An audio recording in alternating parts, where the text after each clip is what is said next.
बिस्मिल्लाहिर्रहमानिर्रहीम।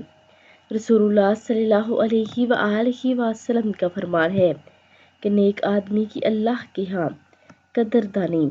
हदीस पाक में आया है, जब नेक आदमी की मौत वाक़ई होती है तो आसमान के वो दरवाजे रोते हैं जहाँ से इसके लिए रिज़्क उतारा जाता था।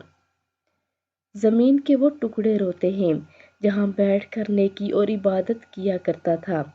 इसकी मौत की वजह से फरिश्तों को हुक्म किया जाता है कि ये मेरा नेक बंदा था, इसका जनाजा उठाया जाएगा। जिस रास्ते से जनाजा गुजरेगा तुम इस रास्ते के दोनों अतराफ इस्तकबाल के लिए खड़े हो जाओ। मेरे आशिक का जनाजा खूब एजाज और कराम के साथ गुजरे। सुबहान अल्लाह, कितनी अजीब बात है कि घर से लेकर कब्र तक दोनों अतराफ फरिश्ते इस्तकबाल करते हैं।